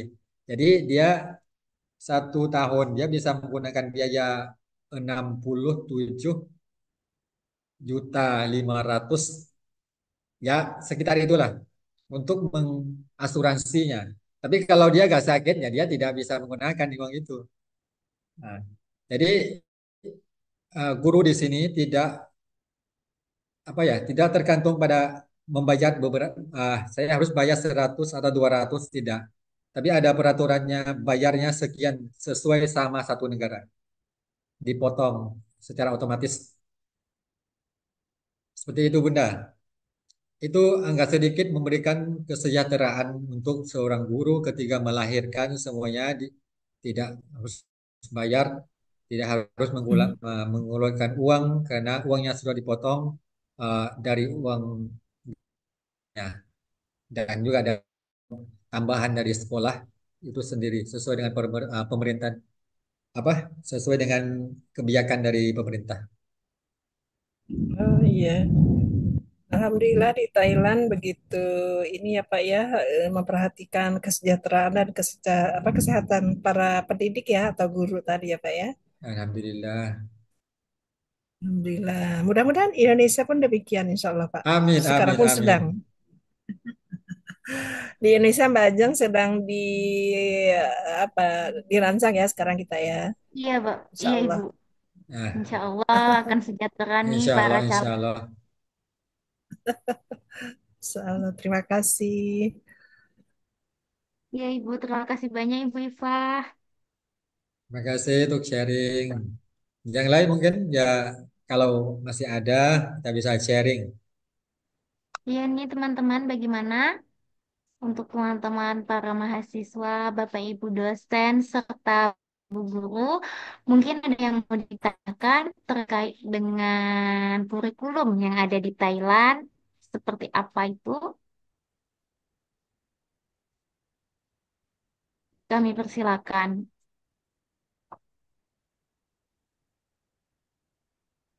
Bapak kan di Thailand sekarang sedang pergantian kurikulum nih Bapak.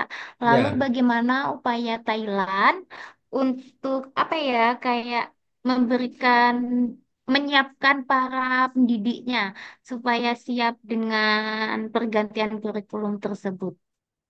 ya kalau sekarang untuk mempersiapkan itu eh, ada perancangan kurikulum sekolah. Kalau eh, kurikulum berbasis kompetensi kan dari pemerintah, tapi harus dicocokkan apa namanya itu bahasanya. harus disesuaikan dengan sekolah, kurikulum sekolah. Jadi akhirnya yang tahun ini sekolah yang ingin menggunakan kurikulum based kompetensi itu sudah merancang, sudah selesai. Yang tinggal sekarang ya, mempersiapkan personel guru dalam sekolah akan memahami bagaimana cara menyampaikan materi sesuai dengan kurikulum based kompetensi. Tapi sekolah yang belum siap itu tetap menggunakan kurikulum lama, tidak masalah seperti itu. Berarti belum merata kepada semuanya ya Bapak, Belum, belum. cuman Ya, cuman sekolah-sekolah yang siap. yang siap. Untuk rencananya ini sekolah Bapak mau mengadopsi Insya atau Allah masih tahun depan. Karena saya masih masih baru, sekolah saya masih masih baru. Saya sendiri walaupun saya tidak menggunakan base kompetensi, tapi isi-isi base kompetensi, isi-isi dari belum baru sudah kami terapkan seperti itu. Yang saya sampaikan bahwa tadi yang Montessori tidak usah menggunakan Montessori, tapi yang menonjolnya diambil. Saya sendiri mengambil yang menonjol dari base kompetensi walaupun tidak menggunakan kurikulum base kompetensi. kurikulum based kompetensi? Apa kompetensi?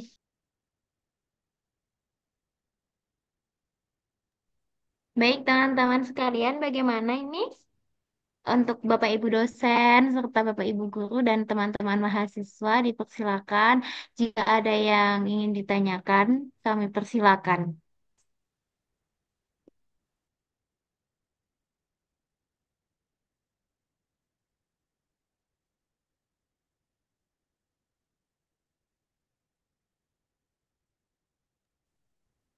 Lalu untuk cara Bapak meningkatkan peserta didik di setiap tahunnya itu seperti apa ya Bapak jika di sana?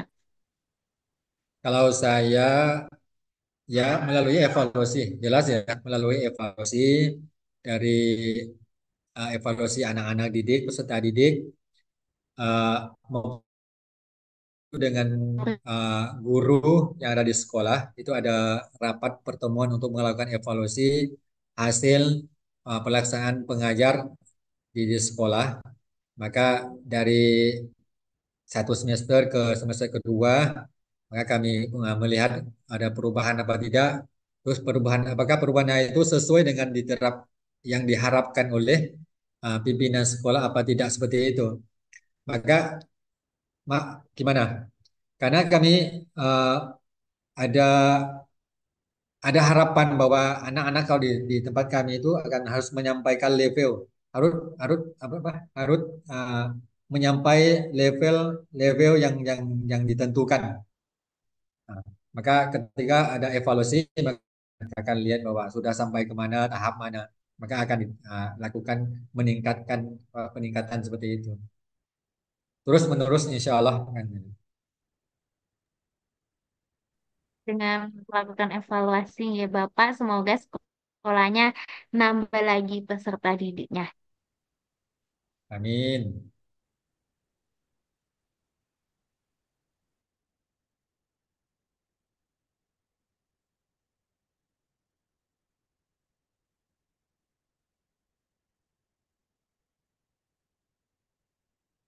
Baik, untuk teman-teman yang lain, mungkin ada pertanyaan yang tidak ditanyakan, kami persilakan. Ini Bapak, apa yang harus dilakukan ketika pengembangan kurikulum berbenturan dengan peraturan pemerintah?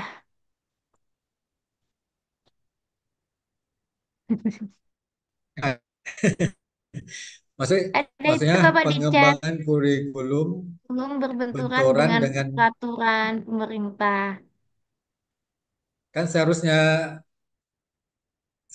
kan kurikulum yang ditetapkan oleh pemerintah kan lebih luas.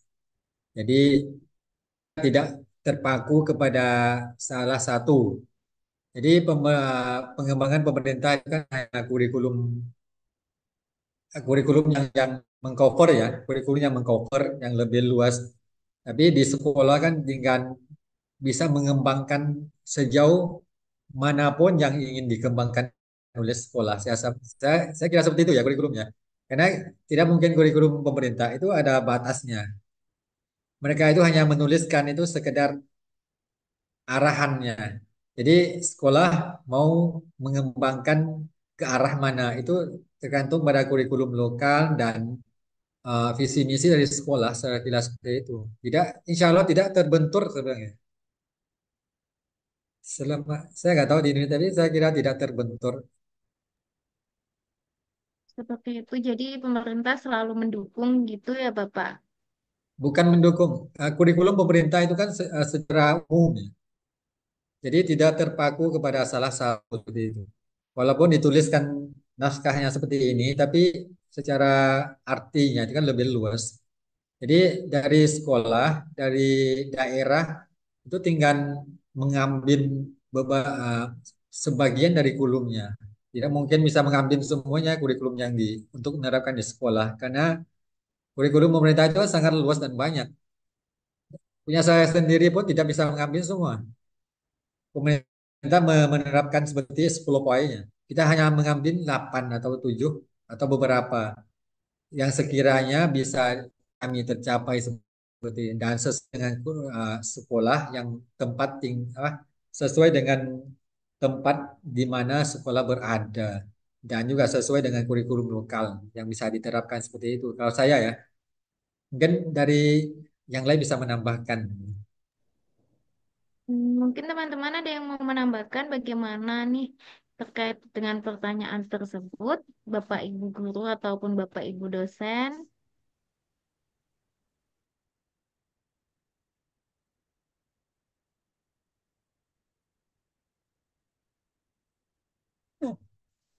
Baik, bagaimana teman-teman? Adakah yang mau ditanyakan? Mohon share materi yang disampaikan. Eh, baik, Oh Ibu. ya, nanti saya ajar nanti.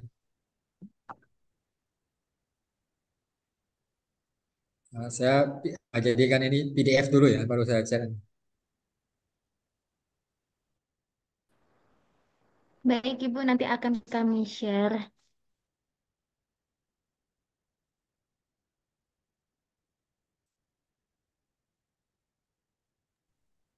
Kalau untuk kualifikasi pendidikannya itu seperti apa ya, Bapak? Apakah di sana harus S1 semua? Kalau untuk pengajarnya atau masih ada beberapa yang proses atau seperti apa untuk perekrutan itunya, Pak pendidiknya?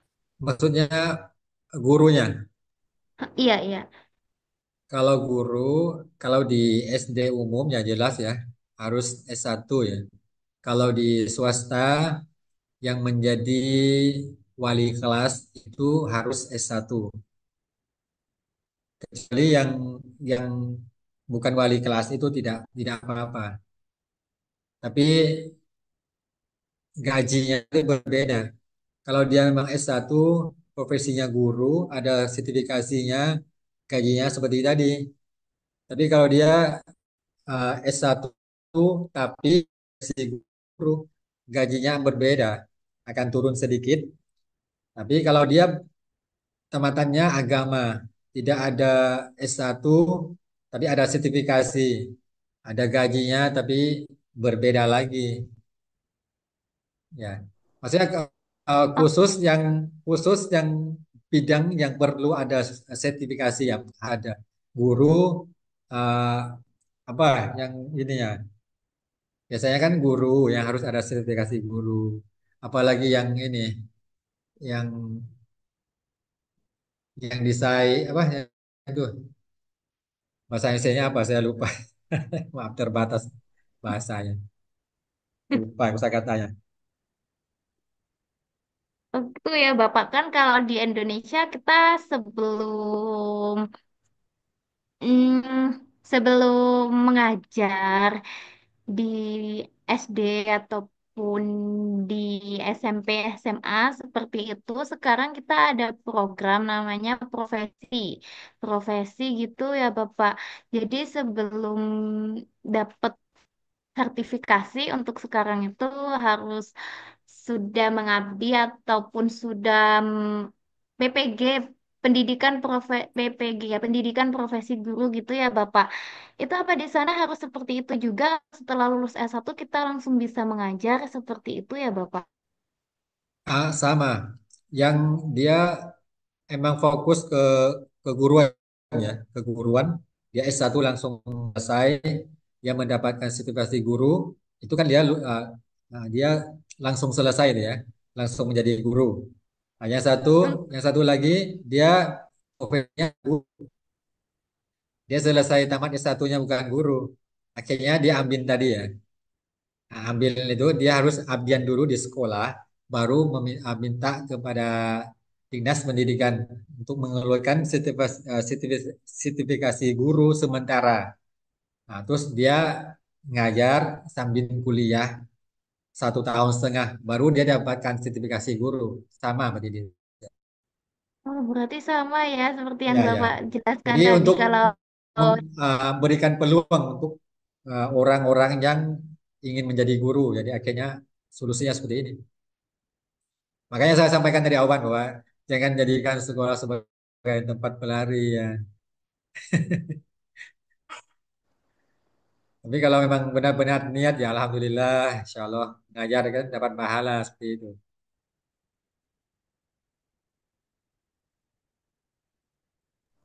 ini Bapak ada, oh sebentar, berarti seperti yang dijelaskan Bapak tadi ya, kan Thailand sama Indonesia itu hampir sama gitu ya Bapak. Ya, ya, ya. Ya, Bapak ini ada pertanyaan studi kasus yang terjadi di Indonesia nih Bapak. Sebagai lembaga ada yang menggunakan kurikulum lama KTSP dan sebagian lagi menggunakan kurikulum 2013 K13. Apakah itu tidak berbenturan Bapak? Eh, saya tidak paham dengan peraturan ya, karena yang ini kan yang ditetapkan kan pemerintah. Tapi eh, menurut saya tidak masalah sih menggunakan KTSP atau menggunakan 13 atau yang sekarang yang update baru itu Merdeka Belajar. Yang penting peserta didik yang saya sampaikan tadi bahwa harus menimbulkan kepuasan terhadap pelanggan. Nah, selama KTSP 13 bisa menimbulkan kepuasan. Setelah mereka selesai, dari segi keilmuan pemahaman itu sama dengan Merdeka Belajar. Apa salahnya seperti itu kan? Nah, berarti KTSP dan 13 sudah diadapsi, sudah mengalami peningkatan oleh pimpinan dan guru di sekolah seperti itu. Akhirnya sudah ditingkatkan 13-nya, sudah ditingkatkan KTSP-nya. Akhirnya bisa disamakan bisa disamakan dengan yang namanya Merdeka Belajar. Adapun yang Merdeka Belajar diterapkan di sekolah, tapi tidak maksimal. Jadi hasilnya itu hampir sama dengan KTSP yang sebelumnya. Nah, berarti sama ya.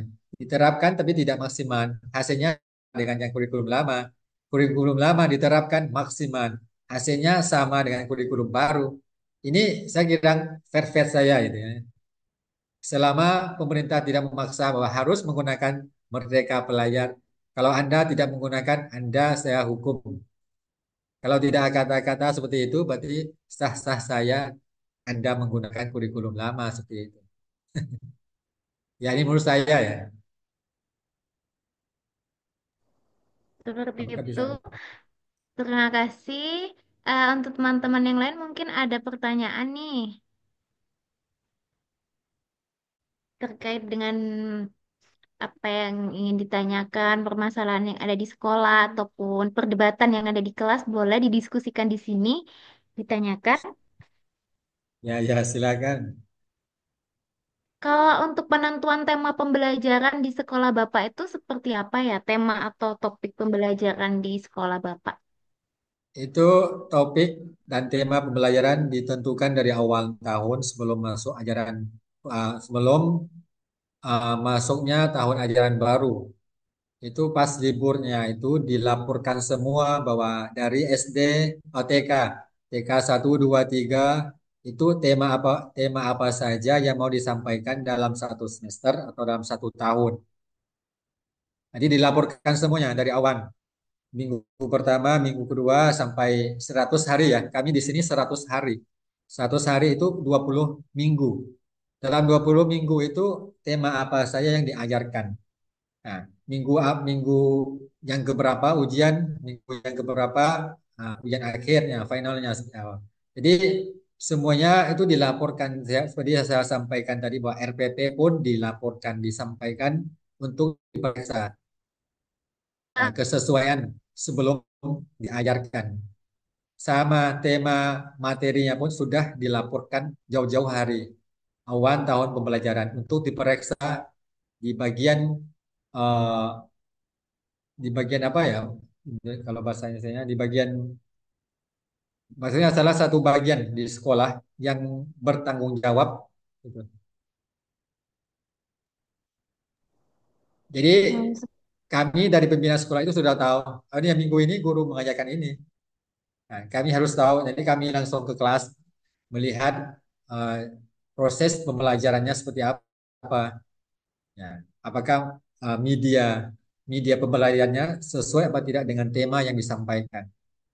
Kalau tidak sesuai maka ada kalau saya panggil ada rapat rapat mingguan kami nanyakan kami sapa bagaimana medianya kok tidak sesuai tidak cocok kurang up to date dan lain sebagainya. Ya seperti itu. hmm, oke, oke. Pak, ini apa untuk yang terakhir nih.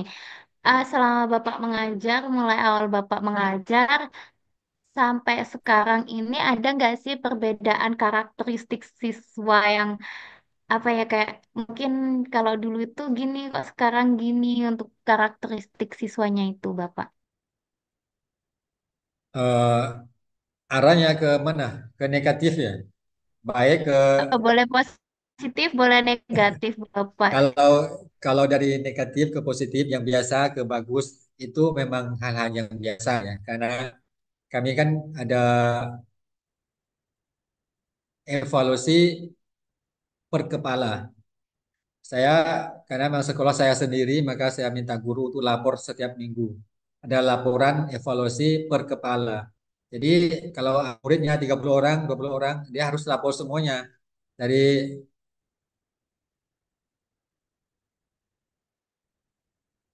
halo,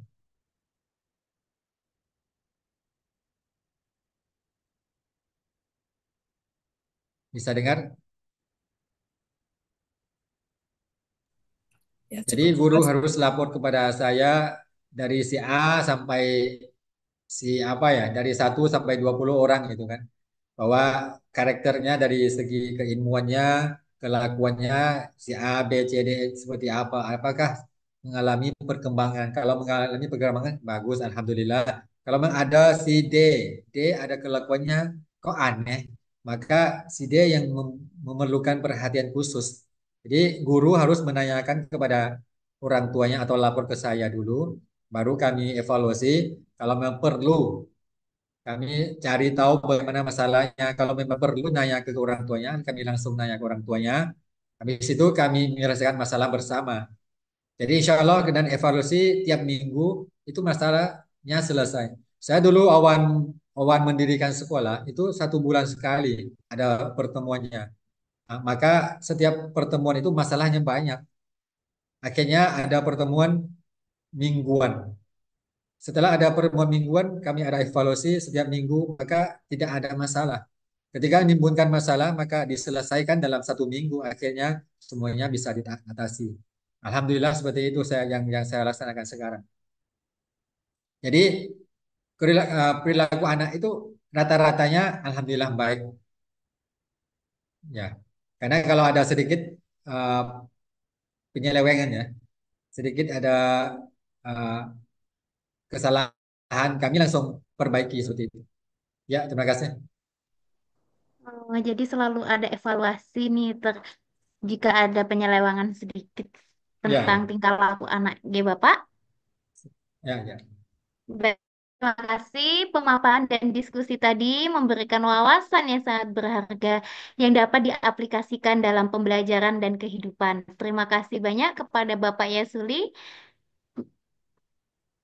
para hadirin yang kami hormati, sebelum mengakhiri acara webinar online siang ini, tentunya pasti kita akan berfoto bersama ya teman-teman, dan teman-teman dimohon untuk kesediaannya mengaktifkan kamera. Silakan, kita akan foto bersama dijadikan dokumentasi untuk acara siang hari ini.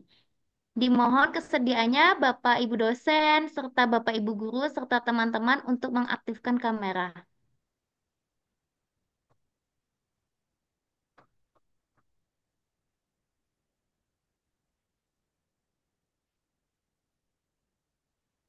Dimohon kesediaannya Bapak Ibu guru, Bapak Ibu dosen, serta teman-teman mahasiswa untuk mengaktifkan kamera ya.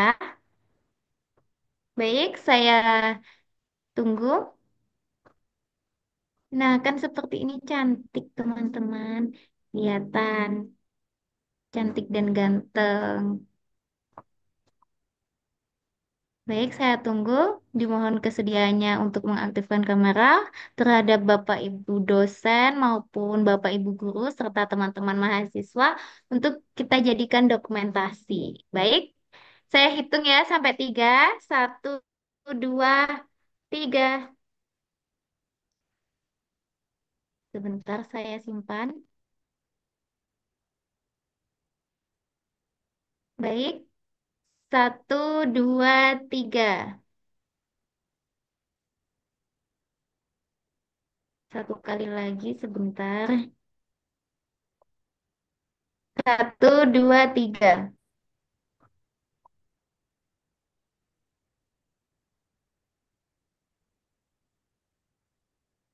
Baik, terima kasih.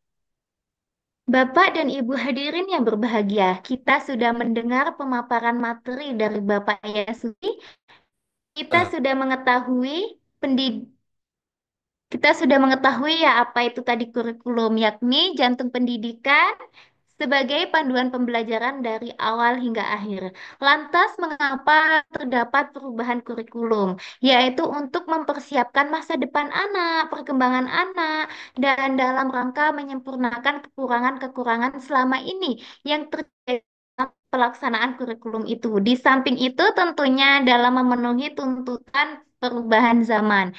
Demikian rangkaian acara seminar internasional Improving the Quality of Primary School Institution Management yang bertema International Based Curriculum Development and Learning Design. Teman-teman yang terhormat, kini telah sampailah kita di penghujung acara. Semoga apa yang disampaikan oleh narasumber hari ini bisa membawa berkah dan menjadi jalan kebaikan bagi kita semua. Amin.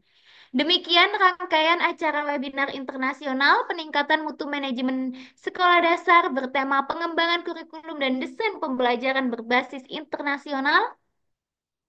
Saya dan segenap panitia yang bertugas mengucapkan terima kasih kepada Bapak Ibu yang sudah hadir serta para peserta yang antusias mengikuti acara ini dari awal hingga akhir. Saya Diajeng Aulia, pamit undur diri. Sampai jumpa lagi di event Sahabat Ayah Bunda selanjutnya. Nasrul minallahi fathun qarib wabillahi taufiq wal hidayah. Wassalamualaikum warahmatullahi wabarakatuh. Sampai jumpa teman-teman. Waalaikumsalam warahmatullahi wabarakatuh. Waalaikumsalam.